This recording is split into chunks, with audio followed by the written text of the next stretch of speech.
All right, today we're going to take a look at the last unit. Don't know how many hours it's going to take to go through it. I'm guessing no more than 3. We might get done today, depending on how quickly I talk and how quickly you listen. And if we get done today, then the rest of the semester is lab. There is one more assignment related to views. It's relatively short and definitely not as complicated as multi-tables. What we're talking about in this unit is views, first of all. What's a view? I'm in the right class, right? It's a what? Query. What's a query? Well, let me pause on that for a second. It's a query, yes, but that's what we've been writing all along, is queries, right? Structured query language. When we said select this stuff from these 3 tables, that's a query. So let's define that a little bit further. What's a view? It's a query, yes, but it's a special kind of query. What's special about it? Subset of data. Pardon me? Subset of data. No? It's saved. That's all. We gave it a name. This lovely, monstrous connection, maybe even set operations query, maybe even a bunch. Well, it's just going to be one query, but a set operation query. We can save it, give it a name. So we're going to talk about those. We're going to talk about indexes, and I'll explain them as well, but indexes allow us to quickly sort data within a table. Remember, we might have 300 million records in our table, and if we want to sort those, that could take a little while. Indexes help with that. And finally, we'll talk a little bit about security. The security we can't demonstrate because we're working on a portable apps version of XAMPP. So we can't demonstrate security and show that this user has these rights and that user has these rights and this other user doesn't have any rights. We can't demonstrate that with a single portable version, but we can talk about it so that you can see it, just at least have a decent understanding of it. So let's start with views.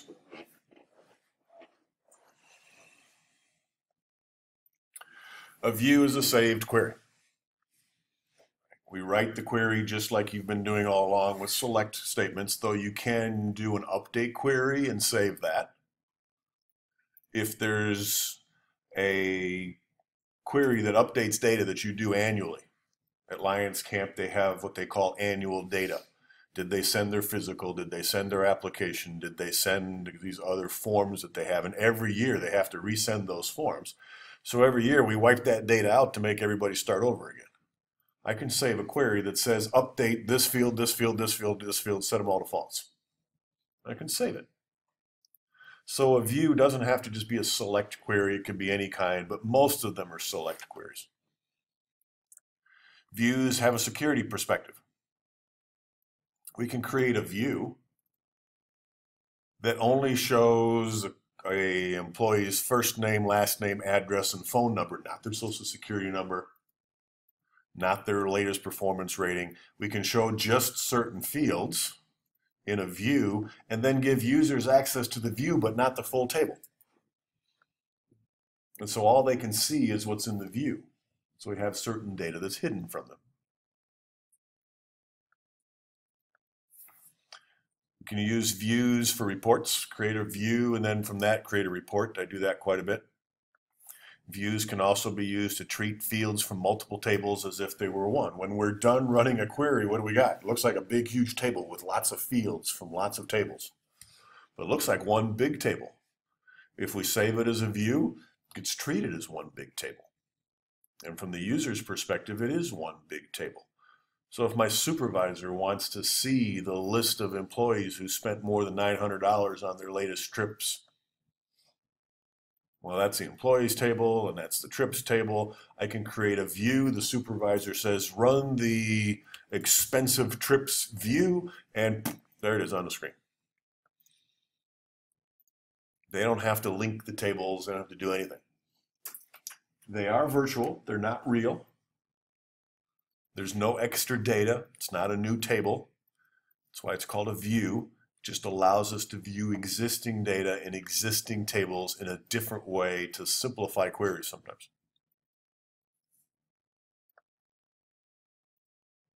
Whenever the view is used, the data that's shown in the results, we still get a result set, is really based on what's in the actual tables. This will make, I think, a little more sense when we start. Book describes it as a window. Okay. It's a virtual table. I've heard that. Okay. It's not a real table. It's a virtual table that gets its data from real tables. To create a view, it's kind of like creating a lot of the other stuff that we've done. We do a create command. Call it a view, give it a name in MySQL. And we want to use employees, so let's shift gears here now. We have a views subfolder under employees, so it gets saved. And as long as it's been saved, you can refer to it. So in here, let's do the create view and then give it a name. Like put a VW on it. If you're into queries, you can call it QRY. But this is why sometimes to me it makes more sense to put prefixes on stuff. Is this a table I'm looking at, or is it a view? If I don't put prefixes on them, it's a little tougher to tell. Now you can mix and match. My tables don't have prefixes, but my views and my stored procedures, those have prefixes. My indexes have prefixes, so I can tell them apart. This says view the Coloma employees, okay? Coloma employees, you can call it whatever you want. My guess is it's going to make it lowercase, so we'll find out. And then after that, you put in a regular old query.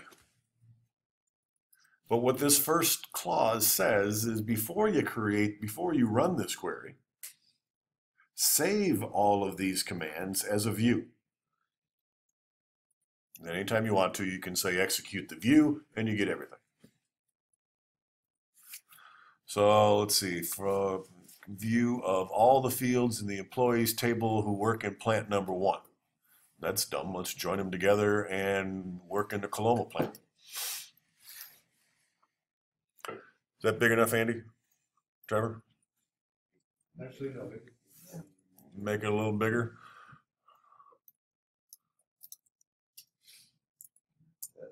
There? Okay. View the employees, and then underneath I want to select everything from TBL employees where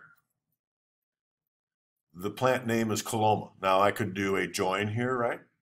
Or I could use a subquery to figure it out. Let's do the subquery just to get some nice subquery practice where the plant ID is equal to, select the plant ID from TBL plants where the plant name is Coloma.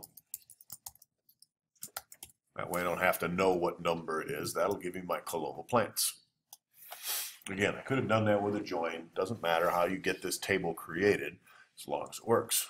Create view Coloma employees, something syntactically wrong. I'll come back to that in just a second. As. There we go.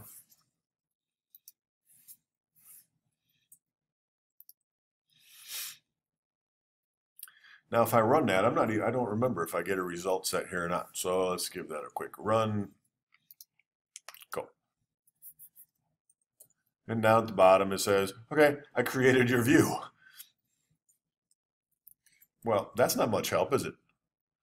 In many cases, and I recommend you do this for the homework assignment, you write the query first.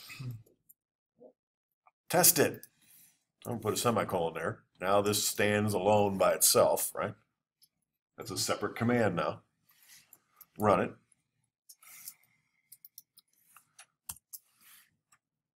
Please. Okay, and here's plant ID 11111. I expect them all to be ones.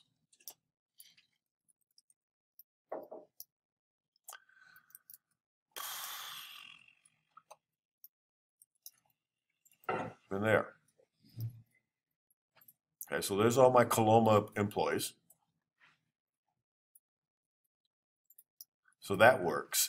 And so that gives me pretty good confidence that now all I have to do is add this clause and it will create a view. But I already ran that. So I don't have to run it again. What happens if I run it again? That's a good question. Down at the bottom it says error code, the view already exists. So unlike select queries where you can run them again and again and again, it just keeps giving you the same answer. This thing actually creates a view. And if you do it wrong and you have to create the view again, you first have to drop the view. Using the same kinds of commands we'll see in my notes here in a second. You have to drop the view, or we can come over here and look at the views. There aren't any. Well, just like anything else, you gotta refresh. And there's my view. I can drop it from there, right click, drop it, or I can issue the command over here to drop it if I need to recreate it. But this should already be okay because I didn't change the query. So now I've created a view. How do I use it? Just like a table. Now I can say select star from view Coloma. Spell it right. Employees.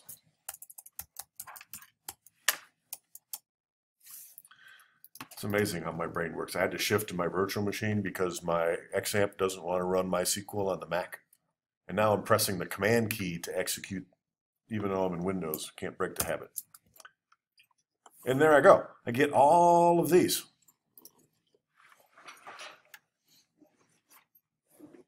But notice there's nothing else here.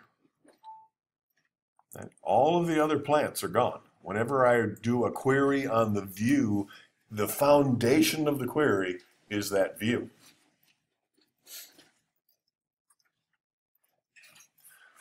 I can treat this like any other query now.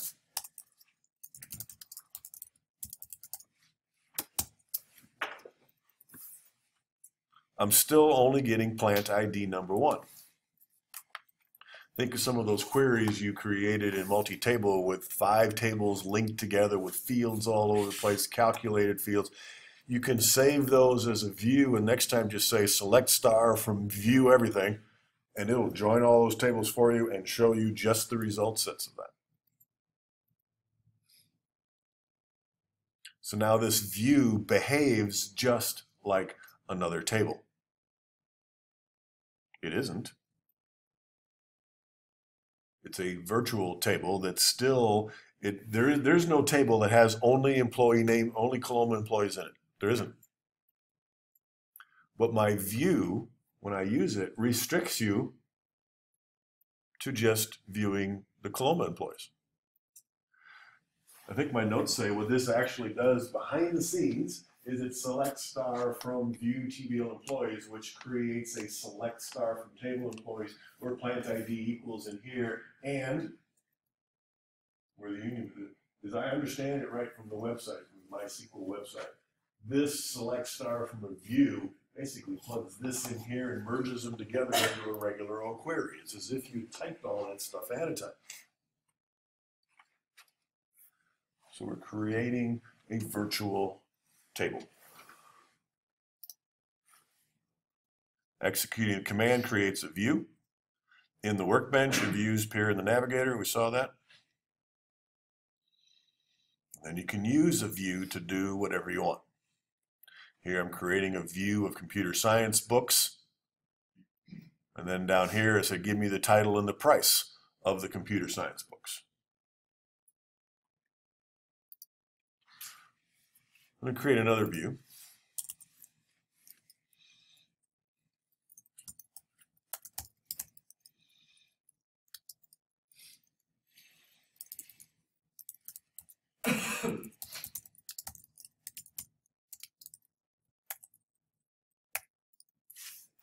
Go away.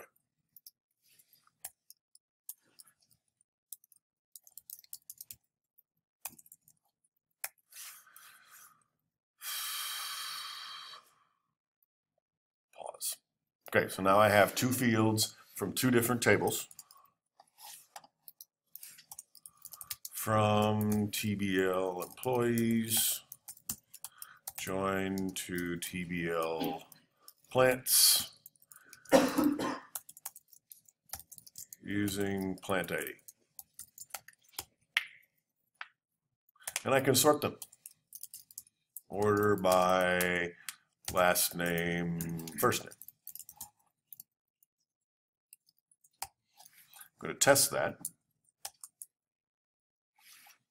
Just did it again. Which turns this goofy guy on.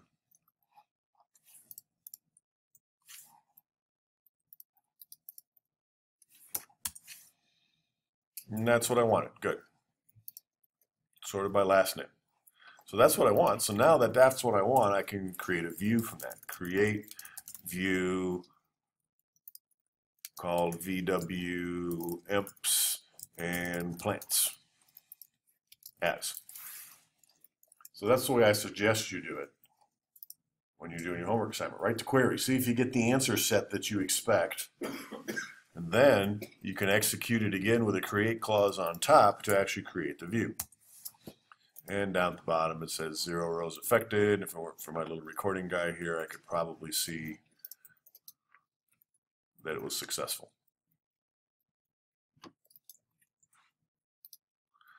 So now I have another view. I can refresh, and just like tables, you can have as many views as you want. So here's my view imps and plants.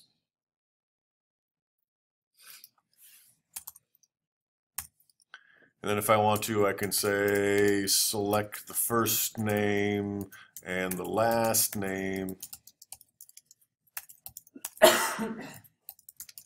from view imps and plants.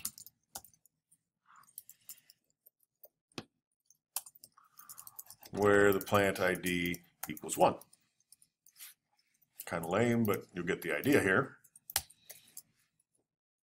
Maybe not. Unknown column plant ID. Oh, I didn't put the plant ID in there. Uh-oh.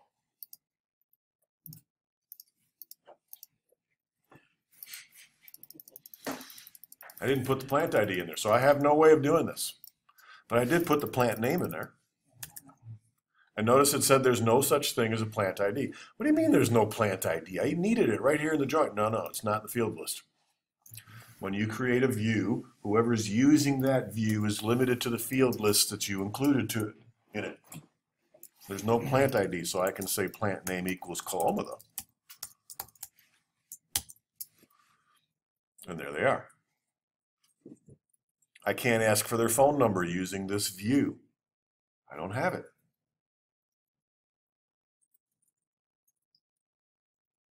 But notice I do have the plant name, and it's available to me without having to do a join anymore, because this view does this behind the scenes. Whenever I ask for the view, this gets run and it does the join. And these should be alphabetized already. They are, because in the original view they are alphabetized. All I've done is filtered out the non-Coloma employees. So they're already sorted. So views have all this power. But notice I also have a little bit of security here, because if I share this view with my supervisor, they can't accidentally go in and look at somebody's phone number if that's not what I want. If I share this with other customers, they're not getting phone numbers. Here's just the names of the people who work for us. So that's where the security component comes from. How do I prevent somebody else from using these views? They're over here, and that's where the security a little later on comes up, in the second part of the assignment, or in the second part of the lecture. But these can be used very handy for security. Hide stuff that people don't need to see.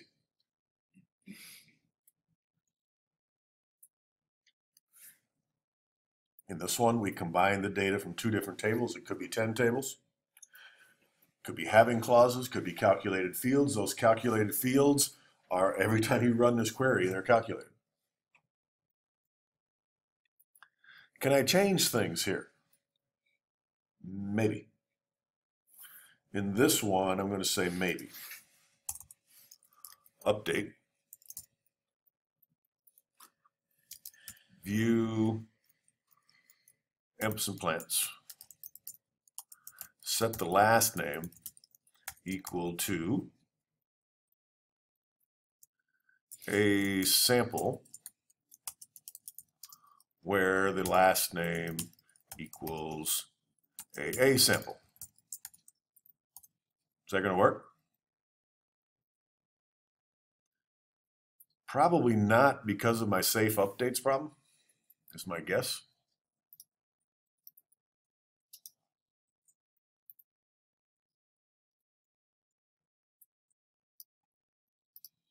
So here's my query to do an update. Let's give it a shot. Go. Nope, you are in safe update modes and I need to use a key. Uh-oh. I don't have a key in this view.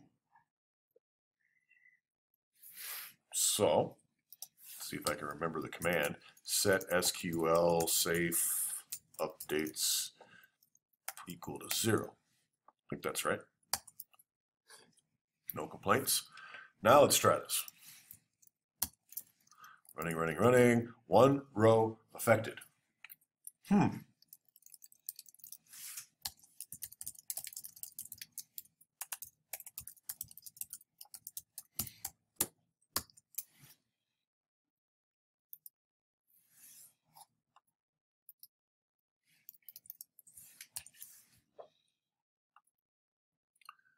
There it is. It changed it. Oh, wait a minute. This is a view. It's a virtual table. What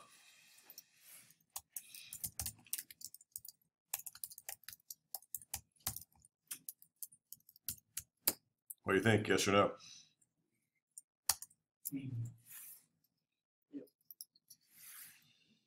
Whoa.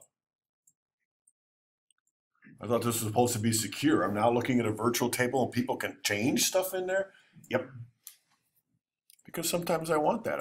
Maybe I have an administrative assistant and I want her to be able to update people's names and phone numbers and addresses, but I don't want her to see salaries and social security numbers. The view allows her to see certain fields, manipulate certain fields, but hide others. In this case, I was a little concerned because when I say update it, and I'm using multiple tables, how does it know which one? Well, there's only one name. And so it found it. Sometimes in a view, if it's complicated, you can't update it. If you have a calculated field, you can't do an update on a calculated field.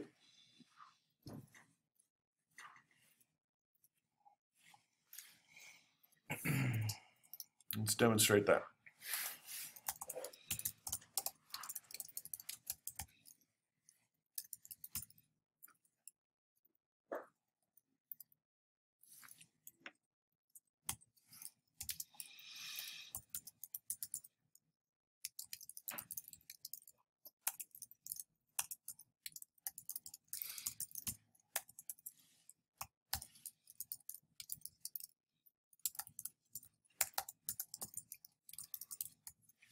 Remember that guy? Run it just to test it. Okay. Could even format it.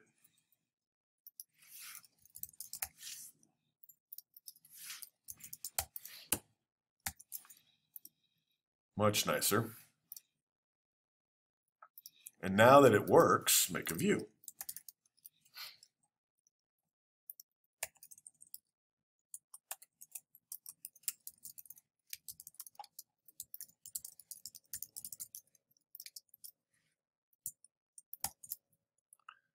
And now I have a view.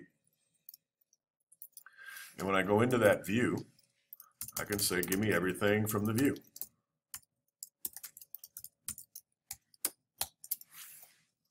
And I get the exact same results without having to type all that other stuff. Once it's saved, you can go get the data from the view.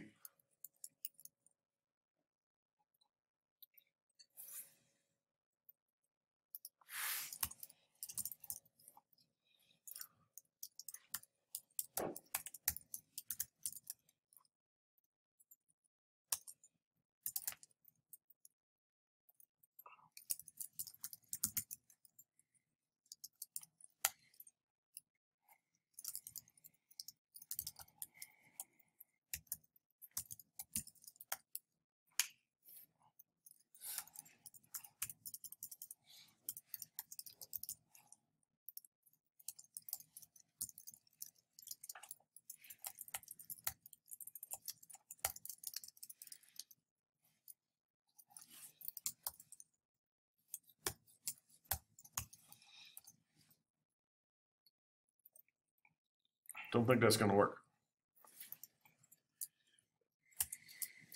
Down at the bottom, column cost per day is not updatable. Doesn't say it's a calculated field, just says it's not updatable. can I change something else?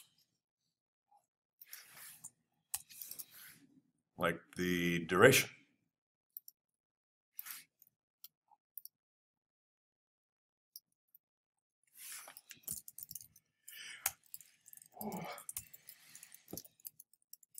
I'm talking about this trip down here, right?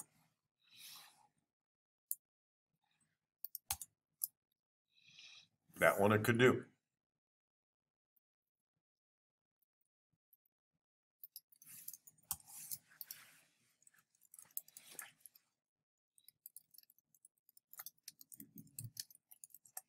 Where'd it go?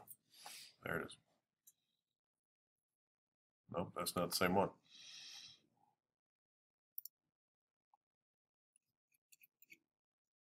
Oh, it changed the cost per day, and my cost per day was, no, that wasn't my sorting, was it? Yeah, it was. What's up with my cost per days? Why aren't they sorted?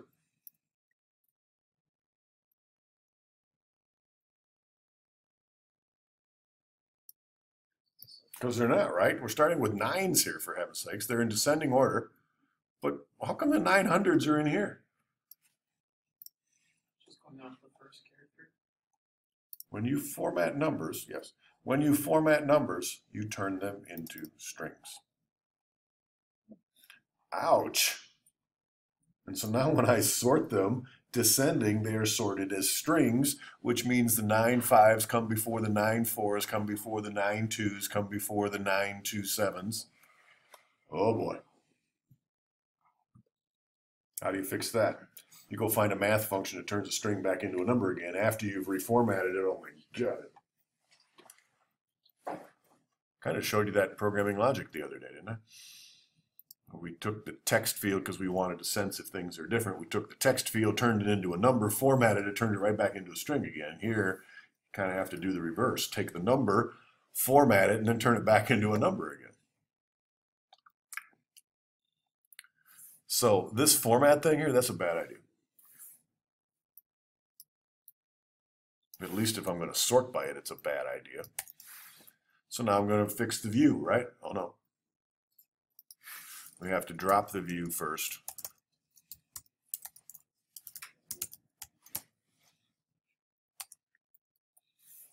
Then recreate it. Then select all, sorted. Now they're not formatted very well, but at least they're sorted again. And I don't know what happened to my 222. There was a 210. Because when I changed the number of days, the cost per day went down. And as soon as I looked at it again, it immediately updated it.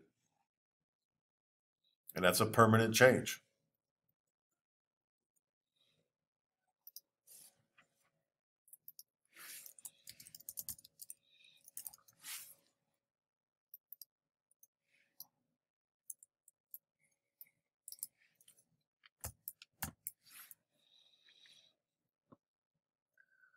I think it was it the 10? 212. So that would be you. Days is 4. But it changed the cost per day, so it changed the sort. It used to be right near the top, but then I lowered its cost per day, so it shifted down. That's why it moved on me. I couldn't find it. Again, the point here is you can do updates. You can do deletes. I can delete records. Be careful.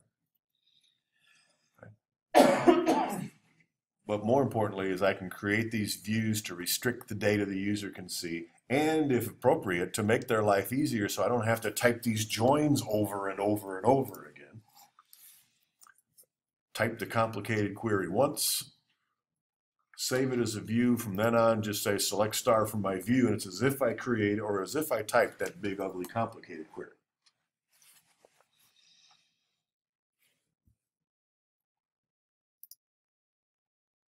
Behind the scenes, here's a query. Right. Behind the scenes, SQL combines them. This says, give me this from the view. Well, the view includes all the fields from books, so that goes into here. But just those two are the only ones I want. Where the book price is greater than 25, but they're also already sorted. Oh, I'm sorry, it already has a book type of CS. So when I say book price of 25 here, or more, that implies, because we're looking only in the CS books, that there's only CS books greater than $25. All this gets done behind the scenes. Those queries actually get executed. The fact that that happens doesn't really matter to you. It's transparent. That's the point. But it does happen.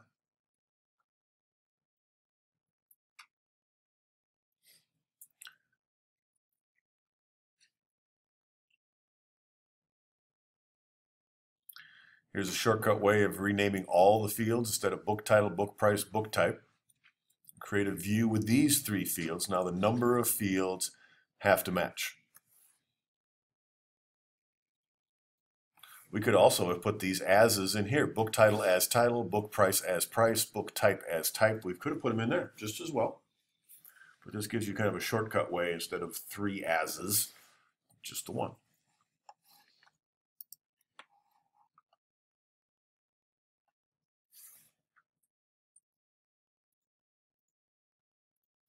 If you're using calculated function or calculated fields, this says aggregate, but any calculated field, you must give it a name, either using this technique or by sticking the as down here. Normally you would anyways, because otherwise we get some book price, and that's not an acceptable field name for a view.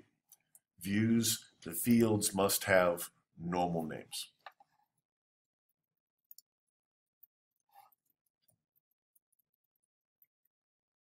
If you rename them, you cannot say select book title from VW CS books. That field does not exist in the view. You can't ask for it.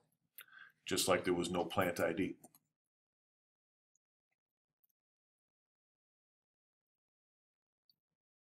Make sense? Need a demo? Kevin's nodding. That's one. Okay. Let's create a new view. I'm going to select the trip date, the destination, and the duration from TBL trips, where the destination equals Chicago. Nothing terribly exciting there. Okay, that seems to work. Now I'm going to create a view. Create a view called Chicago trips.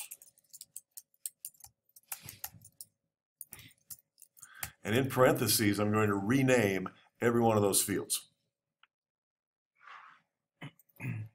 If I'm going to rename them, I can't skip any. I kind of like trip dates, so I'm going to stick with that one. But the destination I'm going to change to city, and duration I'm going to change to days. The number of values here must match the number of values down here. Up here you get to rename them. Down here you don't have a choice. You have to use the real names from the original table.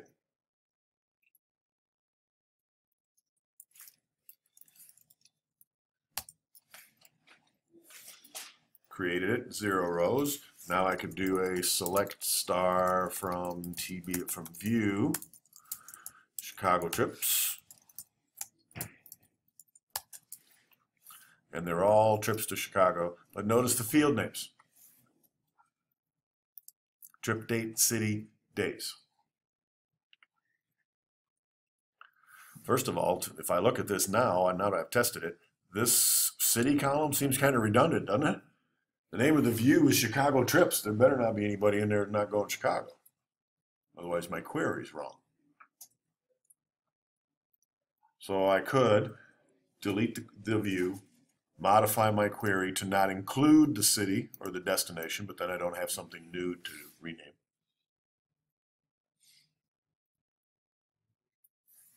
But what I can't do is this.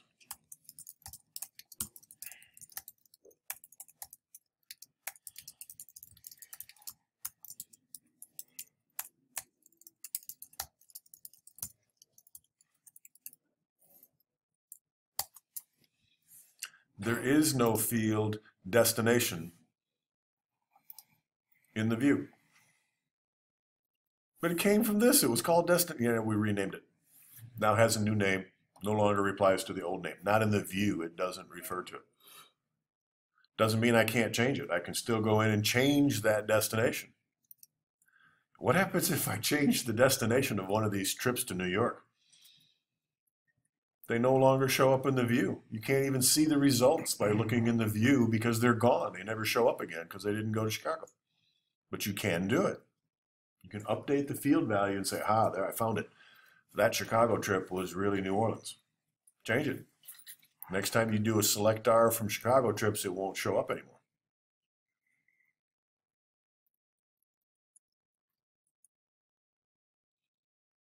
That help, Kevin?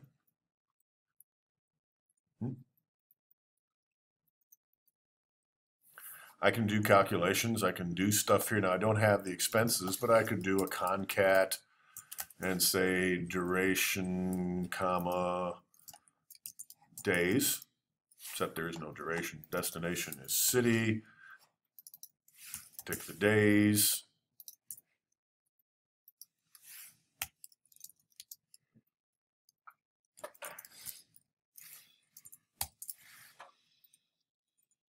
So you can do math with calculated views. I always picture one of my favorite views would be Calc GPA. Goes through all 80 gazillion students that we have and recalculates their GPA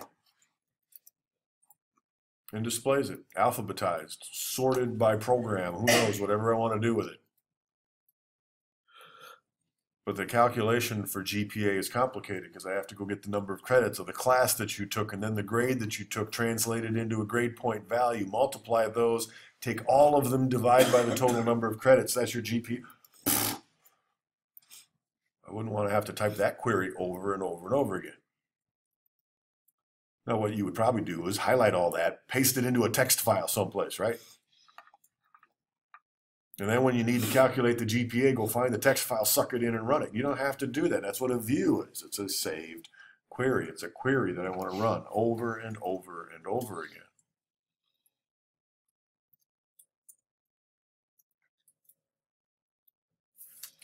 What if you need to know what's in it? I think we can do a describe.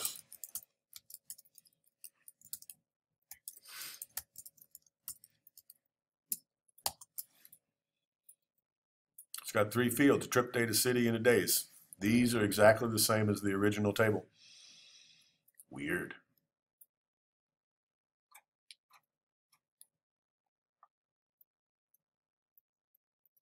But at least you can see what's inside there. I can't, if I had a calculated field in here, I don't think I'd be able to see what it was calculated from. Where's the one I did the calculations? That was trip cost, right? Or cost per day. Nope. I can see the cost per day as a decimal, but I can't see how it was calculated.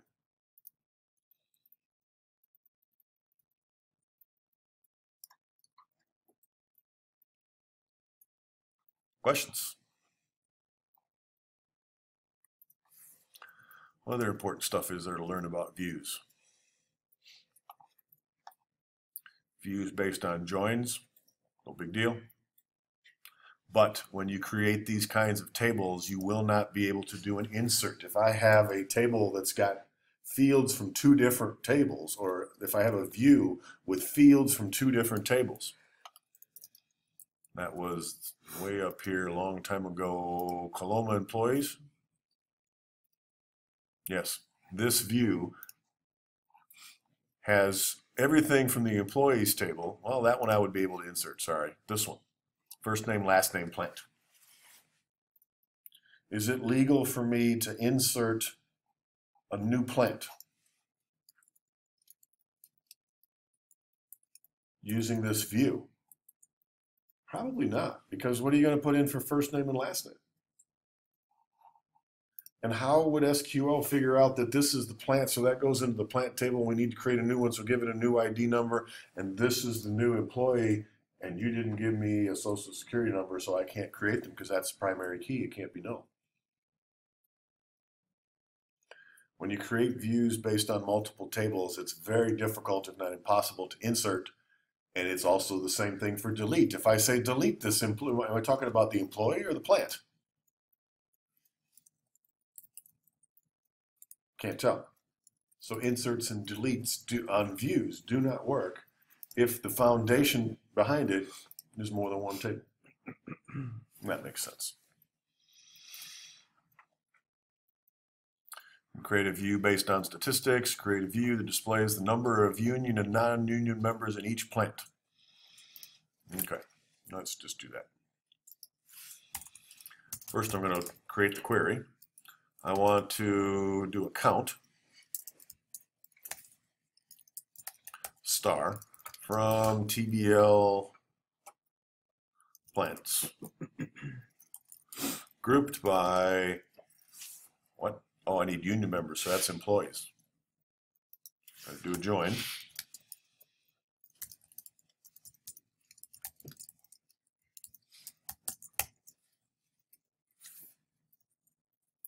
Grouped by plants and union members. So we'll start by plant name and then union member. I don't think we ever did that, did we, in multi-table queries? We did a statistics, so now up here, because I said group by these, they should be in my field list.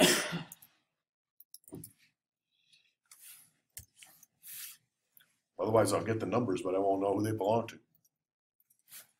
Let's make sure that works. I'll bring it back up in just a second. Did not. Employees does not exist. So what? Thank you.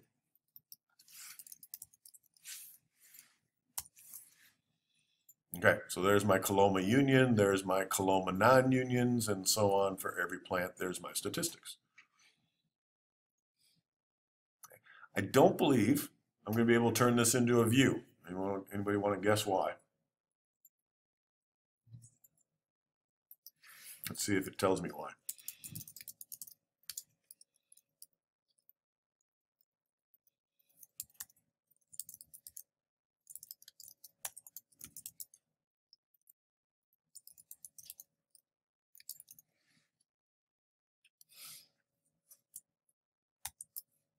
Ooh, it did it. Kind of surprised.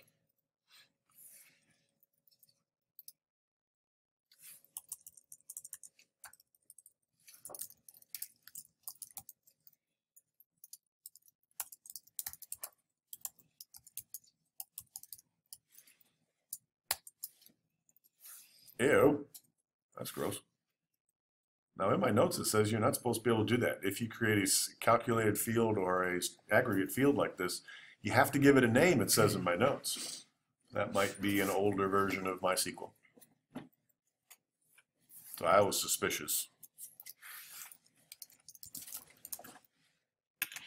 Now I can't do that, right? Got to drop it first. Can't modify a view without dropping it first. But now that I have this, I can add my own criteria. Instead of a having clause, remember when you do, if I want to know anybody where the count is greater than 6. Now what? Uh-oh. Can I say where count star? Uh-oh.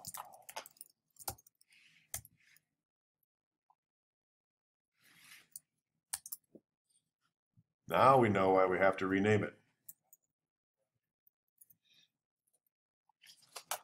This doesn't work. I want to put a criteria on my count, but I didn't give it a name. So now I can't use it as a criteria. I can't use it in a field list because it's trying to count again. It's actually trying to do the count. So my field name of count star that I had up here was a bad idea. So now I have to drop view VW count by plant union. Gone. Run it. Cool. Now let's try this with just count. That's better. So let me create the query with the calculated field in it, but once you get that calculated field in there, it doesn't really even have a name that you can reference. So if you've got a calculated field in your query, give it a name. It's usually a good idea anyway. In your view, excuse me, give it a name.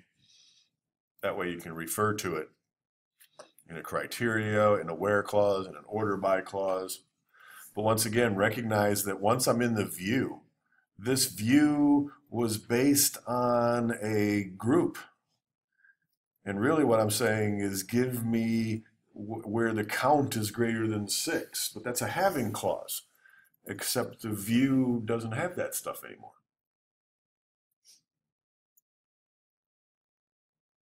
Somehow it blends these together, and what you have to know and what the people you share these views with have to know is how they're structured. What are the fields? They get used to it very quickly.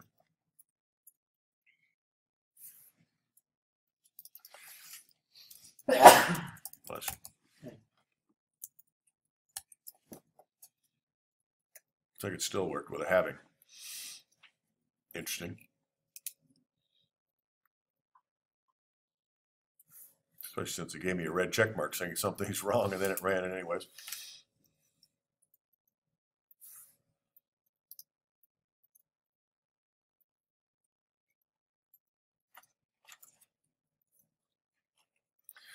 Notice in this example, instead of an as here, they renamed it up there. Remember, you get two choices here when you're doing your views. You can name the view fields up here, or you can use as clauses down here. Either one. But you have to give them a name so that you can refer to them later. When you have statistics, you can't update, you can't delete, you can't insert.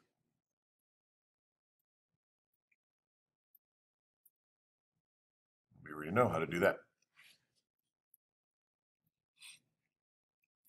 It'll look like your brains are getting tired, so let's do something we don't normally do on these days. Take a break, come back about 5 after, and we'll talk about indexes.